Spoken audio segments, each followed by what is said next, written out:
It's my great pleasure to introduce another patient advocate, Josh Mailman.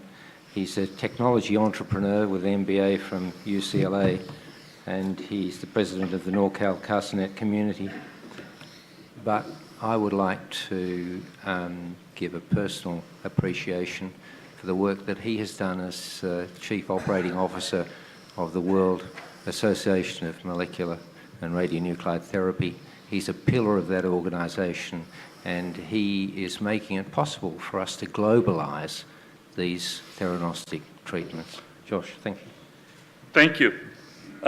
So first of all, since we're supposed to be tweeting, let's do this. Everyone smile. We all good? Oh, the lights are a little bright up here. All right, we're going to tweet out all the people who are watching. Michael, a few weeks ago, or maybe a month ago, gave me a topic for today. And it's morphed a few times in what we were going to call it, but I'll call it the RCT challenge, because it's really, we're here at the 20th anniversary of PRRT, and we've come a long way, but we still don't have a drug that's available for people. And my own personal story, which I'll talk about a little bit in a second, but without having the individualized, single-center trials that were available, I didn't have time to wait for an RCT. And that was one of the questions, is how do we look at this? But first, I want to take a thank you. This is actually looking, Rod was kind enough to take me on a tour on Friday of the wonderful cancer center. This is a look from the top floor looking down at the city. And all the views of the cancer center really look out, so patients have great access to very calming views as they're getting treated. It's really beautiful. I'd also like to thank the organizers, I'm one of them too, for having me come speak, and all the previous organizers, because patients have been part of the Theranostics World Congress since we started it in 2011. That's how I got involved in nuclear medicine and actually working with societies. The one in 2013 was key to helping the regulatory agents, the FDA, come and listen to patients express their frustration with some of the issues on how long it took to get approvals done. So who am I? My personal story, many of you know it since you've heard me speak before. I'm now 9 years plus as a journey as a patient, 2007. I've had 4 treatments with PRRT over the years. I have set up informational websites on PRRT for patients who are interested in getting the treatment.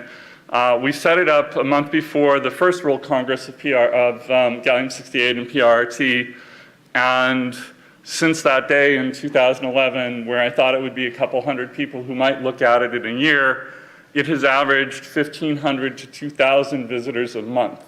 So there's real interest in the world, and that's been consistent. And I've been fortunate, and largely from my first Theranostics World Congress, of actually working with medical societies on patient advocacy, education. I'm the inaugural chair of patient advocacy for the SNMI. I also sit on their Gallium-68 working group. I am a member of the NCI task force on NETs. Jonathan, I think, are you still on the task force? Yes, with Jonathan. I spend a lot of my time working with NETs as well, but as I am an N of 1, and I'm not a doctor for who's ever looking into this online. Much to the earlier point, quoting Tom Petty here, the waiting is the hardest part, especially when you know you're sick. Waiting 3 years for a treatment when you know you need it is ridiculously long. We've been waiting in the US for actually approval, and we think that we're alone. We think that we've actually, well, let me actually move on. But waiting is very hard, and I'll get to that in a second. We are 20 years since the first PRRT with Y90 and LU-177, the first PRRT here in Australia and in Europe. Thousands and probably tens of thousands of patients have been treated worldwide. We've had the IAEA guidelines written. We've had selective availability based on geography, and as of today, not an approval. Patients don't know that. I put out a Facebook survey to see where patients or what patients thought about approvals and what their thinking was. 76% of patients already think that PRT has been approved, mostly in Europe. Some of them just think it's specifically in Europe. Literally 8% or a little less actually think the first approval will come in the United States. Many of them think it's approved here already. And this was a patient quote who was responding to the actual survey itself. They've taken so much time, it will come so late for many of us.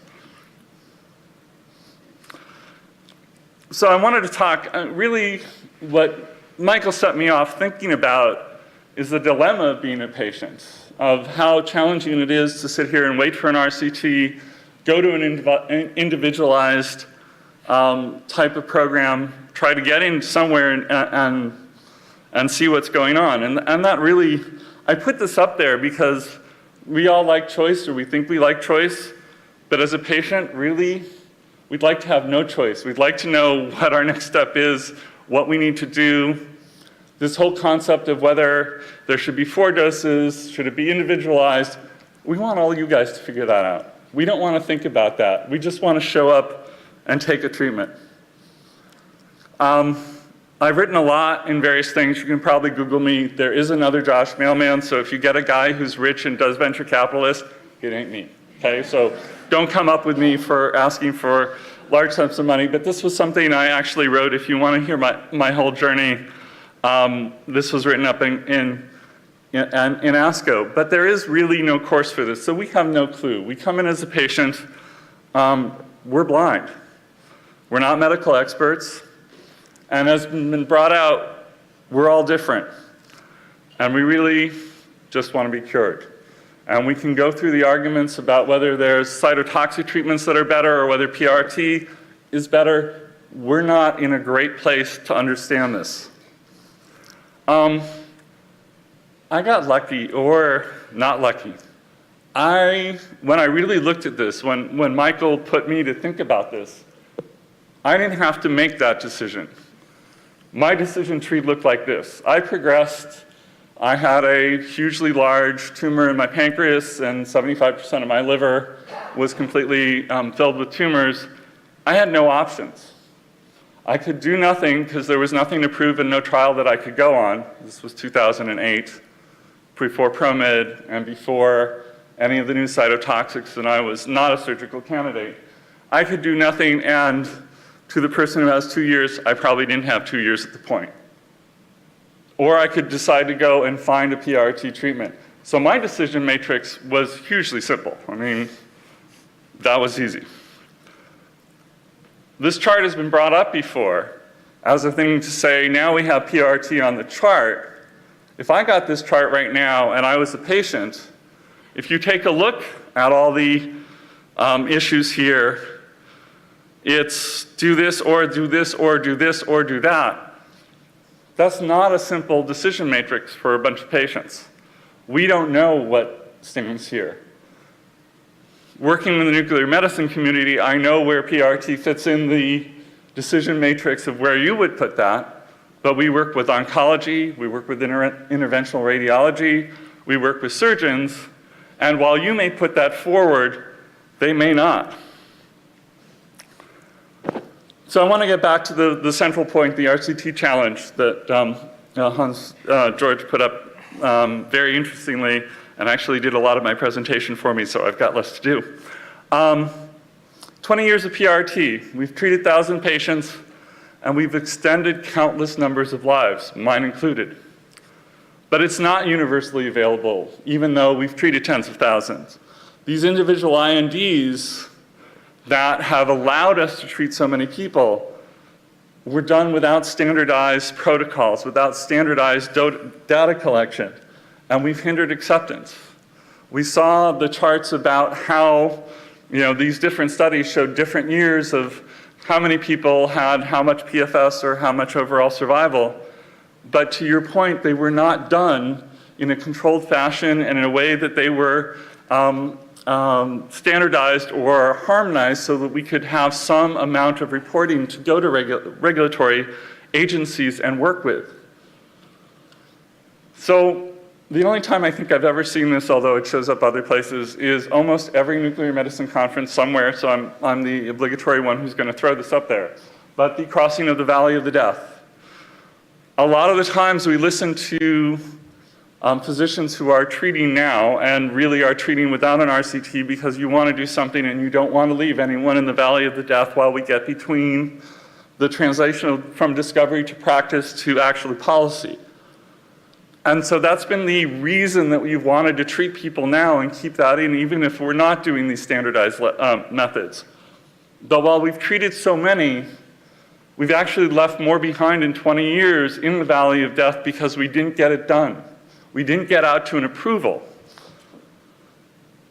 We got here. Many centers, different protocols, different data collected. Challenges with retrospective data. When I got treated, I went to Europe, I went to Bad Berka to see Dr. Baum.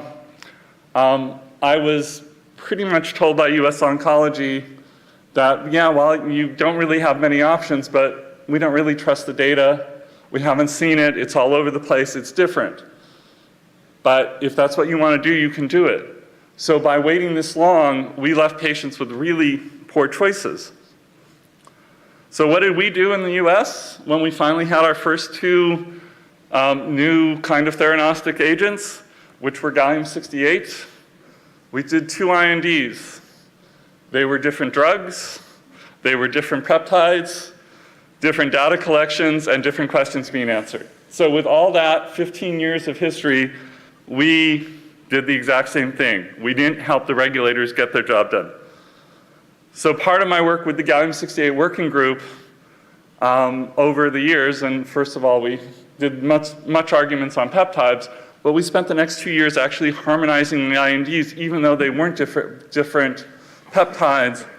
We settled on how the data would be collected. We settled on how, nomenclature would be used so that when this data come together, we could actually use it for something. So that all these patients going through all these different centers actually could get benefit for the regulators and for policies. So back to pros and cons. I mean, the pro of the RCT was really mentioned. It confirms research. Really, besides getting the regulatories, it gets oncology buy-in. I mean, this is really big. It gets us to approval, it gets us to reimbursement, and it gets us to greater access, even if it isn't the personalized dose we really think of. The cons is it's really expensive. Trial design may leave some untreated. We have, people who in the last trial could not cross over. It's not personalized.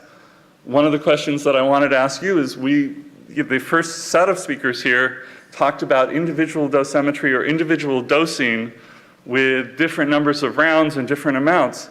That's really hard to get through, regulatory approvals. How do we work? It's even more adaptive, and how do we understand that so we can move that forward and we can get to the point of what Dr. Hicks practices here, which is individualized medicine all the time with every patient. That's a hard RCT to do. How do we adapt for that? We have an additional challenge here, which we haven't brought up, but a lot of the agents, especially early, were not, that we talked about, weren't patentable. So we really didn't have any pharma come up and actually spend money on this, so we had just academic agencies that don't have it. You brought up one other interesting thing, that you hadn't seen any theranostics. In June of this year, I was at the FDA in front of the FDA imaging panel and presenting another set of slides, not too dissimilar, and we discussed that theranostics and different agents might come up that pair with different treatment. And that here I was talking to a bunch of people who did diagnostics, but no one from the therapy group. And how are we going to do this going forward when diagnostics and therapy are going to be combination together? And they didn't have an answer for that yet. We have to work that through. This is the second thing that always shows up at a nuclear medicine conference. It's the old parachute RCT that no one ever did an RCT with a placebo-controlled parachute.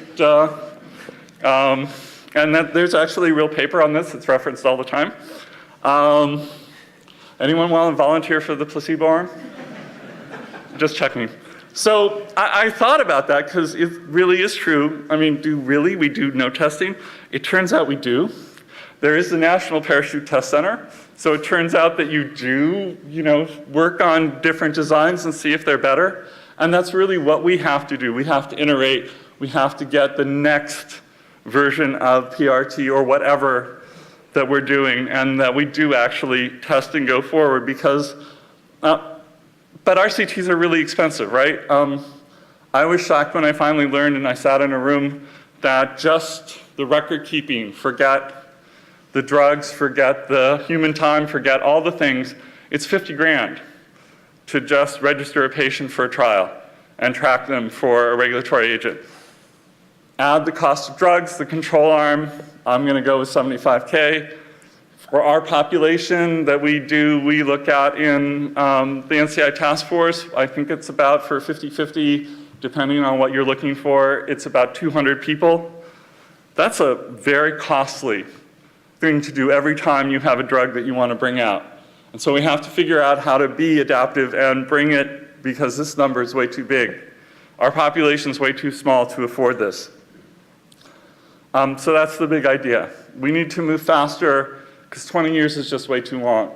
Average drug to development is 10 years. This has been around long enough, even farther back for other forms of PRT. So we have to move faster because we need to not leave people waiting for 3 years because of that. So let's not repeat our past.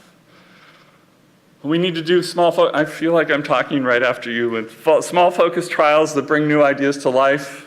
We need to get collaborative work on protocols with harmonized data collection and working towards registration that will let us treat the majority. I'm an N of 1, I got it, I needed to go find my treatment. But we need to not leave people in the valley of death, and we need to get the drugs approved so that we can get the drugs to, or get treatments to the majority of us. And now we also need to start proving the value and methods for personalized dose planning so that we can really then do the next level and really get this personalized.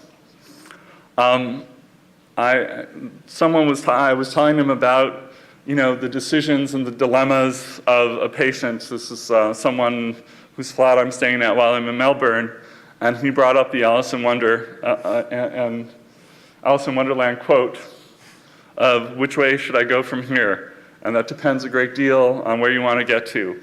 And I think that's the problem for patients is we don't really know where to go. We know we want cures, and you're the ones who need to tell us, and working with your oncology partners, where we really want to get to and where we really need to go. Because I'm looking at this, and even though we're in a nuclear medicine setting where I know where PRT sits, I know when I needed to be restaged and have retreatment earlier this year, I went through all of those different things and had discussions about all of them. And I have a real great benefit of knowing many of you in this crowd, so it was a little easier for me, but for the majority of the patients, this is an impossible chart to look at. This is my group. We're in Oakland, actually the East Bay, San Francisco Bay Area. We hold an annual conference of about 350 a year on neuroendocrine tumors for patients. This was us before a large run around Lake Merritt, and I thank you for your time.